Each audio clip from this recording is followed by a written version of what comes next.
Sí, buenos días de nuevo. Vamos a finalizar por lo menos la parte académica de esta semana. Lo vamos a hacer con el coloquio con las preguntas y las matizaciones que se quieran hacer por parte de todos ustedes a los dos ponentes de la mañana. La mecánica, como siempre, tienen ustedes la palabra.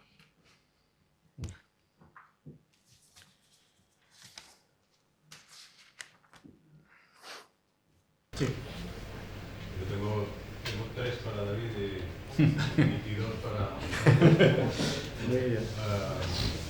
David, los rastrillos, así con tablones, son normales, esta es la primera. ¿Cómo distingo una saetera de una lancera? Que voy a ver un castillo. Luego el tema de la arena, que has dicho que se podía lanzar, esto caliente. ¿En qué fuentes has encontrado esto? Ese es el problema, que no me acuerdo de esa, pero que lo voy a meter en la publicación. Vale. Lo leí porque se hablaba de cubos de arena en uno de los arsenales, pero yo creo que son los libros de visitación. Creo que son los libros de visita que son los más completos, pero no me acuerdo si es en Montiel o es en Alhambra, pero en la publicación lo quiero meter. Lo de los rastrillos sí, ¿no? Para ser de piezas completas suelen ser más extraños. Yo la mayor parte de los que he visto o son de madera, son mayor parte, porque de hierro hay muy poquitos. No son rejas como las que vemos. Una reja a veces es más compleja de hacer. Por ejemplo, que encontramos, porque rastrillos de época son muy difíciles de encontrar. Los que hemos visto improntas, normalmente son de madera y con tablones.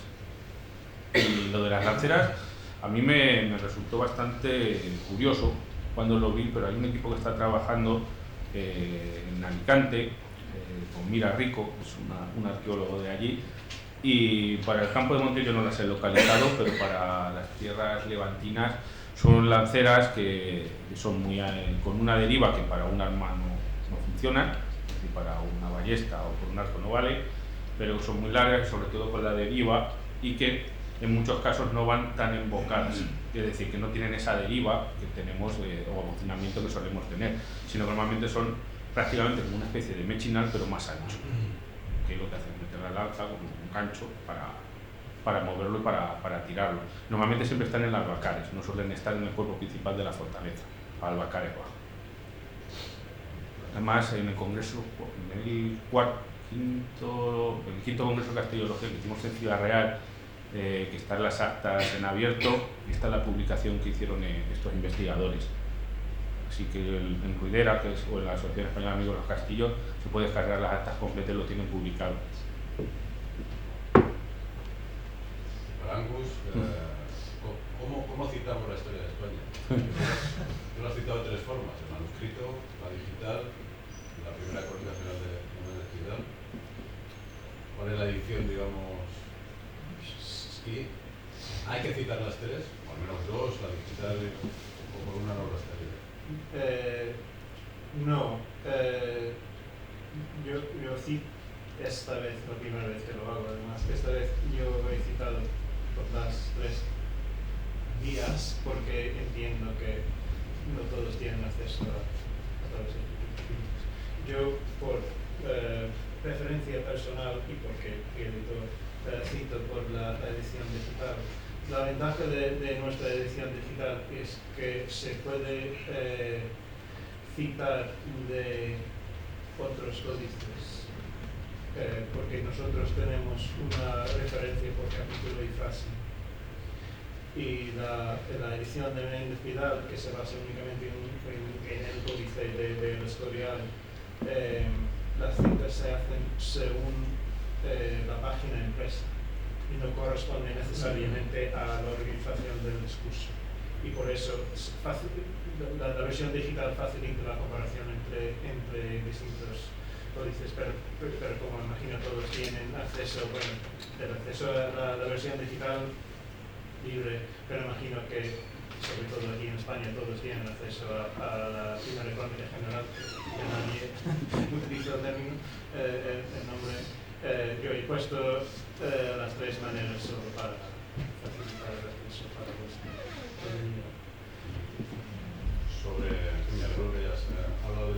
versión de las navas en la historia de España, y que hayas apuntado que es las adiciones a la traducción, las interpolaciones a la traducción de Jiménez de Rada sean de época Alfonsí, esas arengas que hace Alfonso VIII en Toledo. Hay después una frase también al final interpolada que dice: los moros, después de esta batalla, los moros no volverán a levantar la cabeza. Siempre he pensado que esa es una interpolación que tiene que ser anterior, porque podría ser anterior a 1275, que es un momento cuando llegan los benimerines en el que la cosa comienza a no estar tan clara. Luego yo pensé que estas interpolaciones eran más bien, como es la versión ampliada de época de Sancho IV, si crees que Alfonso X me parece mejor aún, pero no sabemos exactamente en qué momento, si son los años 70, si son los 80. Es claro, y además probablemente nunca podremos saberlo, porque lo que tenemos es la fuente, que es el texto de España, bien, sabemos muy bien en qué consiste. Tenemos el texto de 1289, pero lo que pasó entre los dos no lo entendemos muy bien. Que hubo un momento en que se tradujo la crónica de Toledano por completo, y eso debió haberse producido antes de 1270, porque parte ya tenemos, bueno, en muchas partes tenemos la versión perfeccionada de esa traducción con la adición de otras fuentes, pero para esa última parte no sabemos si se había hecho la traducción entera del Toledano, o si se hizo probablemente sí, o si se hizo para la versión de 1289, porque no hay versión primitiva de esa parte. Me gustaría pensar que se efectuaron todas esas adiciones justo en el momento de traducir el texto entero, pues es imposible saber. Sí, Rafael, y yo voy a preguntar a David si conoce el castillo en términos de llamar de Matrera. ¿Has estado alguna vez allí?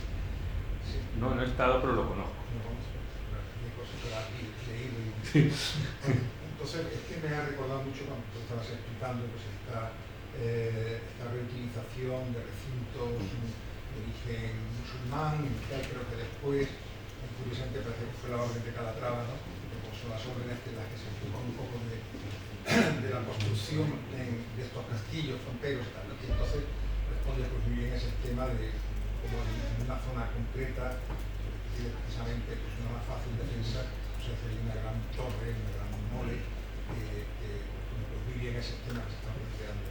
No sé si conoces la restauración que se ha hecho de la torre. Sí. Para mí es un horror, pero bueno, resulta que le han dado hasta premios de arquitectura y muchas cosas y tal. Y yo, pues, la verdad es que para mí ha sido, conozco bastante esa zona. Es un atentado, pero Normalmente cuando se hace una mala restauración, entre ellos se dan premios. Si conocéis el ejemplo de García Muñoz, pues tiene muchos premios. Sí. Una cosa que yo creo que hay un artículo en la prensa contra eso, ¿no? Bueno, por supuesto es un defecto, porque ya estaba hecho, pero es que verdaderamente es una de las cosas que hay que evitar, porque una cosa muy importante que estamos hablando es que este tipo de patrimonio es también del patrimonio sentimental de la gente que está acostumbrada a ver durante siglos, por lo menos décadas, en torno a su vida, pues uno tiene un paisaje, una pequeña torre, que tiene un frontón de pelotas, ¿no? Es una cosa terrible. No sé si lo conocías. Sí, lo pongo en clase. Sí. El problema a veces es que incluso esas restauraciones, el problema que tienen no es que ya sean chocantes, que atentan contra la memoria, porque los castillos es una cosa que son continentes de memoria muy interesantes. Yo que he nacido en Montiel y soy de Montiel, hicimos una prueba de quitar el castillo de Montiel del fondo de Montiel y la gente no conocía el pueblo. O sea, que ese sentimiento. El problema a veces es que, por ejemplo, eso pasó en García Muñoz, restauraron el castillo, pusieron tantos adornos raros, y ahora se está cayendo las partes que hicieron. Ese es el problema. No es que no hagas eso, es que luego no... Es como cuando hacemos un trasplante de órganos y usamos técnicas materiales similares, porque eso de hacer totalmente distintivo, eso se hacía hace años. Yo estoy en el Plan Nacional Actual de Arquitectura Defensiva, lo que se habla es de usar materiales compatibles. y que el experto sea el que cuando se acerque sea capaz a discernirlo, pero desde lejos no podemos. El castillo tiene que tener su conjunto o cualquier otro elemento, que creo que al final es lo que se respeta. El castillo al final es un patrimonio que es de la población, no de cada persona. No, aquí. El sistema de ustedes lo conocían. Sí, sí.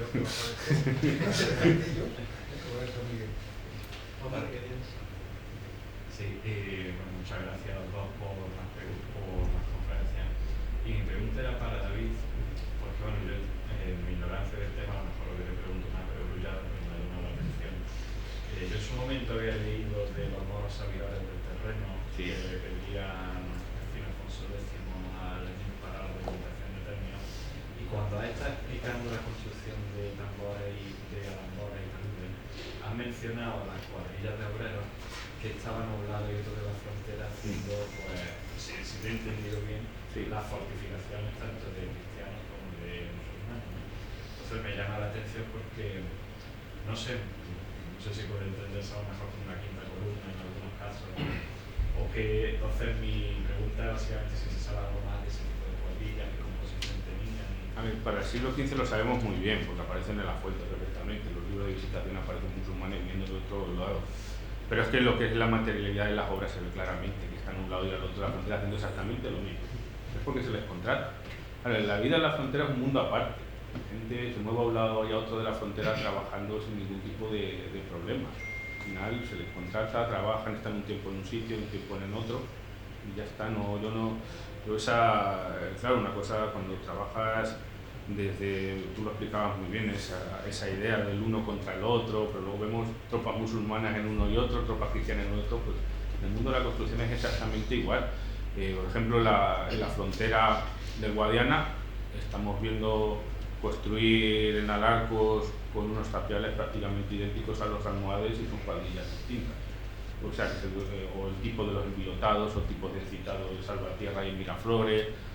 Yo no veo, o por ejemplo, cerca de las murallas de Burgos hace tiempo hicimos los estudios previos, las dos grandes puertas las están haciendo musulmanes que se les comprende el profeso por Alfonso VIII. No son mudéjares, musulmanes traídos de Almanza, así es la documentación. Por tanto, yo creo que no hay ningún problema en hacerlo, y ese intercambio es el que no está haciendo. Yo, por ejemplo, hay un castillo que las soluciones constructivas es casi idéntico a Montiel, mucho que Moclín, y mira qué lejos está. Pero cuando yo estuve en Moclín visitando, es el mismo sistema, las mismas formas y tal. ¿Por qué? Porque se están moviendo y lo conocen perfectamente. Vamos siguiendo lo que ha dicho el profesor Sánchez Sau para ver relaciones de San Romualdo de San Fernando. Yo cada vez que lo vivo allí, cada vez que lo veo con ganas de volar a otro pueblo. Si es que pintaron de blanco esto entero, ¿no? Si es que hicieron de cemento blanco entero, ¿no? En fin, esa no es. Yo quería preguntar al profesor Gallego una curiosidad sobre la serie de los castillos. Quizás por influencia del gol, porque la propia iconografía de la época que nos muestra máquinas de guerra, trajes y tal, vamos a pensar que integrar un castillo era más cuestión de tiempo, de paciencia y de existencia, es decir, de agotamiento de contrato. Y de campañas previas. Claro, de campañas previas. Obras de ingeniería, abastecimiento, logística. Eso llevaría semanas o incluso meses. Claro, si es que realmente un castillo se defiende con 4. Pues García Fiora estudia muy bien, todos los que se han trabajado la frontera saben muy bien cuando se está trabajando con fortificaciones de frontera, con unas guarniciones mínimas, incluso gente no especializada se puede defender un castillo. Muchas veces tira piedras. No, sí, además, García Fiora decía hace mucho tiempo en una conversación decía David, dice, ¿sabes cuál es la única arma que aparece en todas las representaciones de asedio? Dice, alguien tirando piedras. Y es verdad, yo ya me lo he cogido como un mantra y voy buscando siempre a ver si hay alguien tirando piedras. Pero una fortificación, sobre todo estas grandes fortificaciones encaramadas al final, o a veces lo que se llega a pacto, tomas la Barbacana y se llega a un pacto de capitulación, otros elementos, o por ejemplo años antes, la campaña de las Navas en Calatrava Vieja se toma una torre u otro elemento. Pero salvo, por ejemplo, el gran asedio de Salvatierra de 1211, que sabemos que lo rinden, que ya el castillo está hecho una pena y sabemos, conocemos muy bien la reconstrucción, al final es ir haciendo campañas hasta que madurar y casi, pues, es que tomar un castillo a fuerza viva es muy difícil y que además que lleva un coste que luego el beneficio quizás no sea rentable. Para que somos en el beneficio que me ha llamado mucho la atención la cuarta modalidad de guerra que señala Alfonso de los cuartiles, que lo que me da por pensar es que viene mucho en la guerra civil, en el mundo de la guerra civil, porque no hablan mucho de guerra civil, cuando la ingeniería y tal, la guerra civil, el problema que precisamente de Alfonso será muy complicado. Y además es una de las pocas ocasiones que yo he visto que no he leído las 7 partidas. Es una de las pocas ocasiones en que cuando me da una precisamente ese de la guerra, que es más que la guerra civil, los entre Pompeyo y Julio César. Y sé que no es precisamente la respuesta a lo que ha dicho, pero de lo cual yo deduzco que empezamos hace muchos años pensando, la historia de España en la historia se componían uno al lado del otro, pero se ve que realmente al mismo tiempo, en el mismo contexto, pero también las 7 partidas, que forma una unidad intelectual, social, política, todo al mismo tiempo. De hecho, es cosa que yo no sé, igual lo sabrán mejor que yo, que no lo sé, que esa división cuadripartita de la guerra, justa e injusta, eso me parece... Es clásico, sí. Es clásico. Sí, pues yo tampoco. Y si alguien no sabe si es un invento de la época de Alfonso el Sabio, qué bien, ¿no? Porque es así y se relaciona claramente con lo que hay en la historiografía. Pero muchas gracias por la aclaración. Sí, Álvaro, querías... Sí, bueno, 2 cositas para David y una para Angus. A ver, las lanceras, es lo que dices tú, el problema es que no se han identificado porque a nadie se lo había ocurrido. Claro. Semejante problema. Pero creo recordar que están en Osma y están saliendo en otros castillos castellanos. Sí, sobre todo en el norte. Es una cosa bastante... Si encontrada una, ahora han cambiado los ojos. Eso es lo que te iba a decir. Si el problema es que no tenemos... Ahora hay que mirar de otra manera. El problema son los antemurales que no tenemos tantos conservados. Y la otra es una pregunta un poco comprometida. A mí siempre me ha llamado la atención esas puertas de las cantigas. Eso lo acaba de decir hablar. Yo creo que eso es muy... Son codos, no es madera. Esa es la puerta en codo con una proyección mal hecha. Pregunto. Pues no lo sé, nunca me lo he planteado. Aquí también. No tiene sistemas, pero si haces una proyección de la puesta de codo es un lienzo, te cierro y te obligo a ir a un lado. Es que claro, que había en el momento lo raro, salvo quizás alguna que se ha excavado ahora, como la de Almazán, que han excavado los compañeros. Es que no estamos viendo ya casi, salvo en ciudades o villas, puertas directas. Estamos viendo Es que es todo codo. Codo y luego a partir de ahí sigue. Codos, robles de codos, patio interior.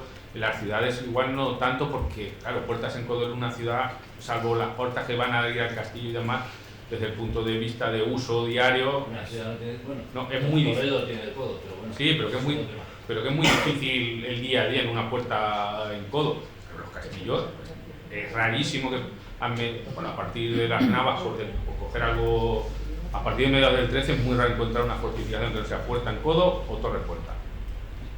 O luego lo que vemos, puerta con una torre al lado, como un inglés, que luego ya se generalizará con las torres del homenaje al lado de esas puertecitas y demás, que son interesantísimas y que bebe de un chorro de fuentes, no solo de la musulmana. Y a mí siempre me llama la atención que esa supuesta puerta de madera tiene el mismo despiece de sillares y puntas que el muro de fuera. Sí. ¿Qué estás haciendo aquí, no? Entonces, por si lo veías tú igual o no. Como siempre lo acabaré mirando ahora con otros ojos. Pero no me había... Lo que nos llamaba el tamaño antes, lo que nos llamaba la atención era el tamaño, hablando antes con Martín, era claro, esas puertas tan grandes es para dibujarlas, pero es normal que las puertas son pequeñitas, salvo en casos muy concretos. Bueno, son las puertas triunfales, como claro. pueda ser Calatrava, esas grandes puertas esos arcos tremendos, ¿no? Sí, que están cerrados, o Gormaz, eso no se usa. Claro.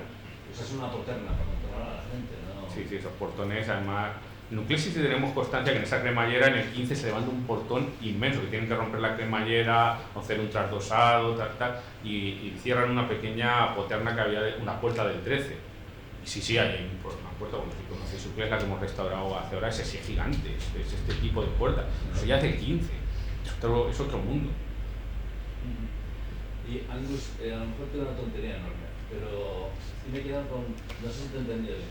Estás hablando de que en las obras posibles las guerras púnicas están vistas como un choque de civilizaciones. No, Que las guerras púnicas están vistas como un enfrentamiento entre dos civilizaciones, ¿o te he entendido mal? Porque la pregunta sería, ¿ves, cuando estás hablando de guerras púnicas, ves algún tipo de identificación o algo que te sugiera, como le pasa a Carlos V mucho más tarde, de identificarse el rey como un Escipión? Bueno, así... Eso ya es demasiado relativo. Bueno, a lo largo de la historia hay toda una serie de comparaciones de guerras entre distintas civilizaciones, una europea y otra africana, eso sin duda. Y la guerra púnica, con esas guerras púnicas... Segunda guerra púnica, que es la clave. Bueno, en la segunda guerra hay referencias en la tercera también de ese tipo, porque los romanos en ese caso son españoles. Somos todos iguales, ¿no? Sois todos iguales. Y eso está claro, que hay en otras ocasiones, sobre todo en la Segunda Guerra Púnica, pero a lo largo de la historia hay muchas referencias a Europa, África, ejércitos que vienen de... La cosa es concretamente, ¿a Alfonso en algún momento se le puede pasar por la cabeza hacer ese salto o no? Yo no me atrevería a hacer eso. Eso es lo que quería decir. Si lo portábamos tanto o no lo portábamos tanto. En el caso concreto de Escipión, no. Y ese caso es muy interesante porque, como es el caso de Julio César, que dije al principio, el único valiente que se atreve a ir a España y después que quiere conquistar España no por armas sino por la equivalencia personal no la veo, pero la equivalencia de civilizaciones pero otra cosa era la función del enemigo, la función que desempeña el enemigo, los romanos diciendo, bueno, ¿los destruimos o no? Porque, claro, eso significa, bueno, matan a los hijos, pero al mismo tiempo nos mantienen a un cierto nivel y son reflejo de nosotros. Y supongo que habrá tenido cierto tiempo. ¿Y colectivamente cartagineses musulmanes? Supongo que se deja esto al resto. El califa Almohades es el rey de Cartago. Sí. Eso es absurdo, porque hay la idea del imperio y los cartagineses y las guerras púnicas como una fijación. Entonces, para saber si aquí ya le están manejando o no. No se declara de manera tan contundente. Explícitamente no. Pero sí. Yo quería contar lo hizo la propia fuente greco-romana que habla de la guerra púnica, lo traducen como un choque de civilizaciones. Y el tópico del Aníbal a las puertas, que ha estado a punto de destruirnos, por eso en la tercera guerra púnica lo borran de la federación. Eso queda para toda la historia de Roma. Es que es un trauma, vamos a ver. Pero de los gordos, o sea, de los mayores que ha tenido Roma en su historia. Lo ha superado, pero queda ahí. Y eso lo de Alfonso, de la fuente clásica, no supera.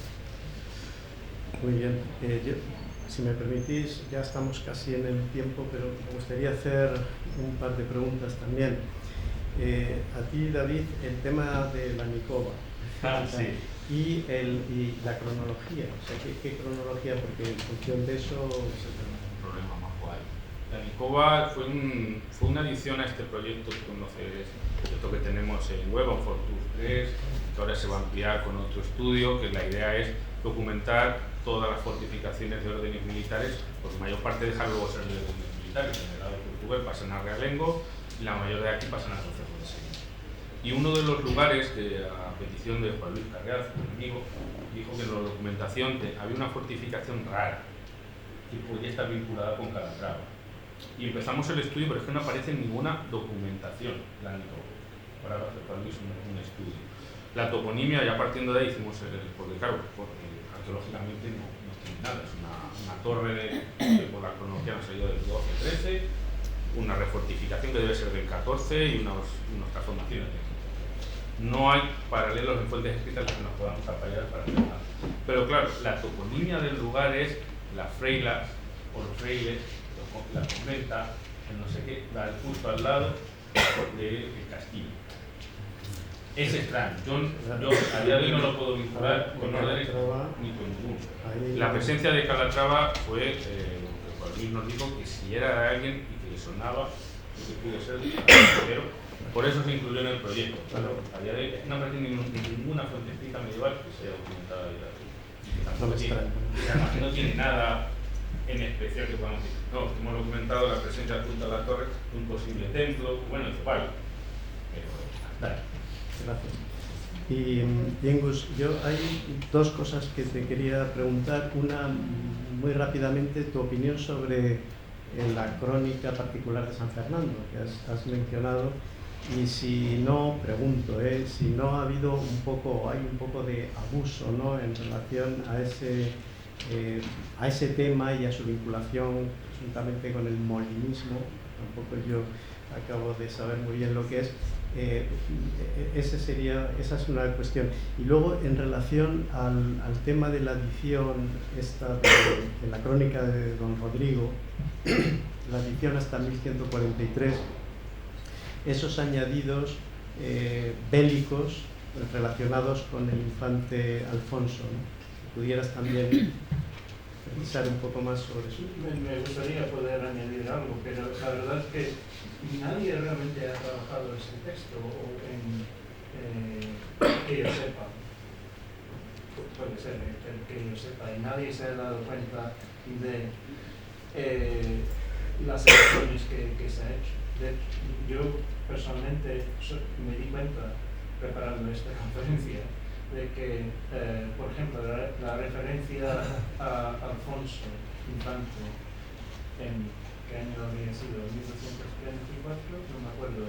De ese capítulo, de antes de la toma de Córdoba, cuando la historia gótica todavía existe.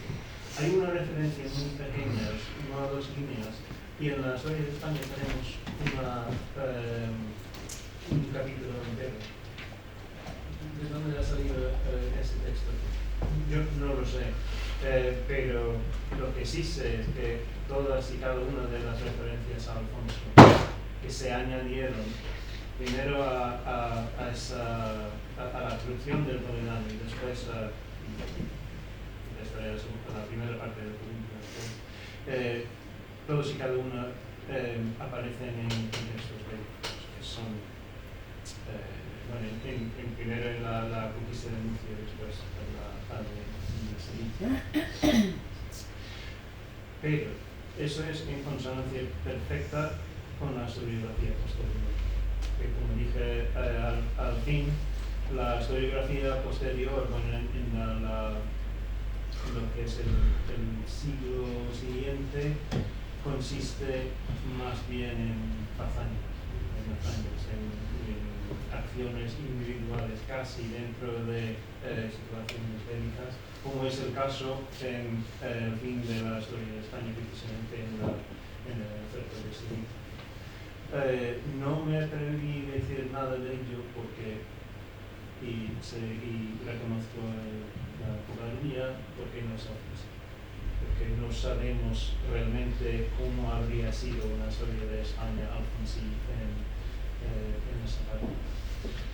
Pero ahora que lo pienso y empecé a pensar precisamente para esta conferencia, ya que nadie lo ha trabajado, pero no sé, en cuanto a la crónica particular de San Fernando, Polygoptic hizo una edición digital de esas partes que realmente que no es únicamente un añadido a la historia de España, sino que alguien cogió la última parte, la parte que corresponde a la vida de Fernando, y añadió la historia que va adelante. Y se ve también probablemente del famoso códice E2 que falta un cuaderno al fin, que en lo que es la versión sanchina, digamos, habría llegado hasta el fin de lo que ahora es la crónica particular de San Fernando, pero se ha perdido un cuaderno. Se puede reconstruir a base de otros testimonios posteriores. Si está influido por el contexto molinista, y siento tener que decirlo, no me atrevo, no lo he estudiado con suficiente para decirlo, pero entiendo que pero como no tenemos un texto entero original de esa crónica, y es una crónica facticia, ¿no? de distintas partes de distintas crónicas. Por cierto, Manolo Hijano y Leonardo Funes están trabajando sobre una parte de esa historiografía, y me parece que va a aparecer en la edición en breve, pero igual la respuesta hoy más bien en la parte siguiente, que es la historia hasta 1988 de la verdad. Y ellos sé que están trabajando en la edición del texto, pero por cobardía no me atrevo a hacer una opinión a eso. Muchas gracias. Pues no sé si hay una intervención más. Yo creo que podemos dar por concluida esta parte, la sustancial académica, y ahora pues proceder a la conclusión, que ya doy paso a las autoridades.